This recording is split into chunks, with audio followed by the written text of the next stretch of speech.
ജെയ്മി മക്ലാരൻ്റെ കാര്യം കുറച്ച് കഷ്ടമാണ്. നമ്മളെല്ലാവരും അദ്ദേഹത്തിൻ്റെ മാച്ച് കാണാനിരുന്നത്. എന്തായാലും എന്താണ് സംഭവം എന്ന് നമുക്ക് ഈ ഒരു വീഡിയോയിലൂടെ നോക്കാം. അതിലേക്ക് പോകുന്നതിന് മുമ്പ് നിങ്ങൾ ആദ്യമായിട്ടാണ് ഈ ചാനലിലേക്ക് തീർച്ചയായിട്ടും ലൈക്ക് ചെയ്യുക. 300 ലൈക്കിൻ്റെ ടാർഗറ്റ്. പിന്നെ സബ്സ്ക്രൈബേഴ്സ് കൗണ്ട് 10K ആകാൻ നമ്മൾ ശ്രമിച്ചുകൊണ്ടേയിരിക്കുകയാണ്. ഇതുവരെ ആയിട്ടില്ല. സോ എല്ലാവരും അതിലേക്ക് എത്തിക്കുമെന്ന് വിചാരിക്കുന്നു. ജാമി മക്ലാരൻ ഈ ഒരു ISLൽ ഏറ്റവും വിലപിടിപ്പുള്ള താരം എന്ന് തന്നെ പറയണം. എന്തായാലും അദ്ദേഹം ഡ്യൂറൻ കപ്പിൽ അദ്ദേഹത്തിൻ്റെ പേര് Mohan Bagan super giants register ചെയ്തിരുന്നു. പക്ഷേ അതിന് കളിക്കാൻ സാധിച്ചിരുന്നില്ല.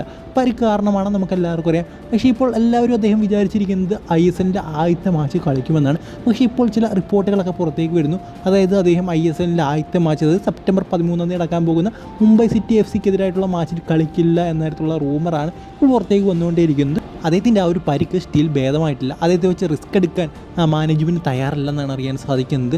അദ്ദേഹത്തിന് എന്തെങ്കിലും പരിക്ക് പറ്റിക്കഴിഞ്ഞാൽ അവർ ഉള്ള പൈസ പോയി. കാരണം വലിയ രീതിയിൽ ഇൻവെസ്റ്റ് ചെയ്താണ് അദ്ദേഹത്തെ കൊണ്ടുവന്ന്. ഒരു സീസൺ മൊത്തം കളിക്കാതിരിക്കുന്നു, അതിന് ശമ്പളം കൊടുക്കുന്നു. നിങ്ങൾ ആലോചിക്കുക, വലിയൊരു പ്ലെയറിനെ കൊണ്ടുവന്ന് അതിന് ശമ്പളം കൊടുക്കുന്നു, കളിക്കാതിരിക്കുക എന്നൊക്കെ പറയുന്നത് അത് നമുക്ക് വിചാരിക്കാൻ പോലും പറ്റാത്തൊരു കാര്യമാണ് ഒരു ക്ലബിന്. കാരണം ബലോട്ടിലി ഇപ്പോൾ കേരള ബ്ലാസ്റ്റേഴ്സിൻ്റെ കാര്യം പറഞ്ഞിരുന്നു.